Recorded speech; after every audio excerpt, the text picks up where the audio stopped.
Story tonight, reaction to this from Fox Business anchors Dagen McDowell and Cheryl Casoni, who will join us both from New York. And ladies, look, we've seen a lot in just 1 week coming out of Washington, what we're capable of and what we're not.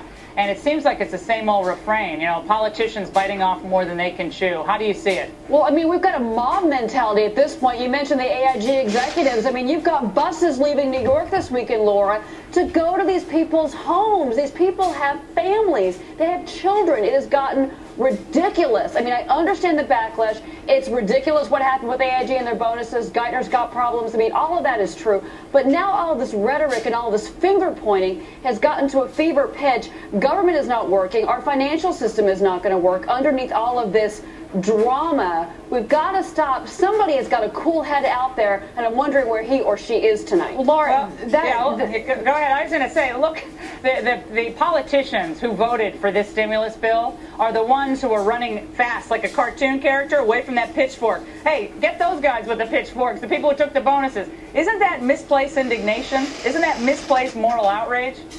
Laura, listen, what the Congress did, the House did this past week with that tax, that is the most capricious, random vilification of individuals that anybody in the business community has ever seen. Again, they're shaking the foundation that business is built on. We're all counting on private investors to come in and help us rescue these banks by getting rid of these toxic assets that you mentioned. Guess what?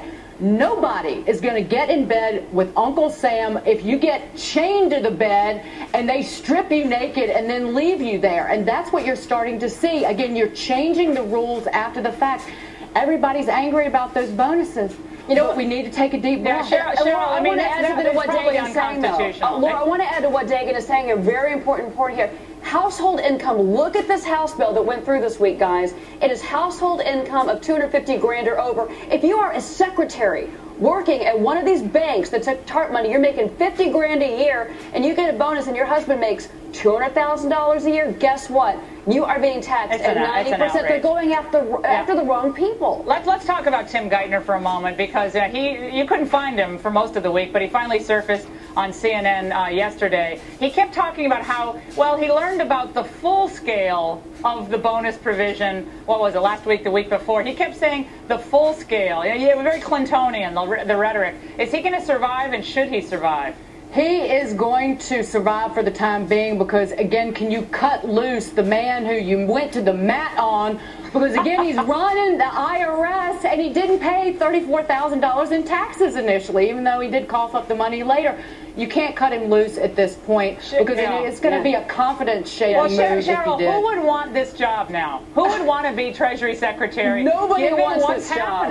Nobody wants this job. I mean, look, this administration has alienated everybody on Wall Street. They haven't done nothing but call them, since the campaign days, a bunch of greedy evildoers. I mean, there's a lot of smart people here that are not bad people that don't even have jobs anymore that help out. They want to stay away from Washington because everyone has been vilified. And look, this is the worst time, guys, to get rid of a Treasury Secretary. There are no undertreasures. Just close the doors of the place. I mean, tumbleweeds are blowing tumbleweeds through the Treasury Department. It's like as these roller skating, around the pillars in there. Dagen, I want to ask you this. Look, the president was asked about the 90% tax that was voted on in the House yesterday by Jay Leno. I found his response to that to be, quite disturbing. The fact that he didn't come out and say, look, this is constitutional. I mean, he went to Harvard Law School. He knows that it's not constitutional, or at least it shouldn't be. He's going to need to make a much more authoritative statement about what he plans to do. Is this thing in its current shape, or what the Senate's doing? It's slightly different, but arguably just as destructive, with the 70% tax on both businesses and the employees. He's going to need to make a statement about what he's going to do if something like this ends up on his desk. Because, again, let's remember, we own a third of Citigroup shares. We own 80% of AIG, and we have investments in a horde of other financial services firms. Are we doing more to damage our investments with these taxes, if they go through, by driving business to overseas companies. We got to think of this as investors above and beyond everything else. And the credit markets, Cheryl, are still, they're just frozen. They're locked up. They're not. Nothing's happening. No. Nothing's happening. And Geithner promised his plan. Remember this weeks ago when President Obama said, well, I don't want to steal my Treasury Secretary's thunder. He's going to come out with the details tomorrow. Then he punted on the details. The market just imploded. And weeks later, we still have no plan. I'll tell you what, though, Laura, he's supposed to come out next week with that plan, and because of all this craziness that's happened this week and everybody pointing the finger and trying to throw the guy out, a plan's going to be DOA. And I got to tell you what, people in the markets, investors in the community here, they want that plan. They need that plan. We've got to get those toxic assets off the books. This is what TARP was supposed to be 6 months ago until Congress got involved. Quit politicizing money and business, and now they're trying to destroy the banks that we're trying to save in the first place. And one more thing, you talk about lending, but these banks, they're going to hoard their cash, trying to pay back the government to get away from this. And so if you thought lending was going to start, don't hold your breath. Well, if you think Wall Street can screw stuff up, you ain't seen nothing yet, because Washington's in control now. Exactly.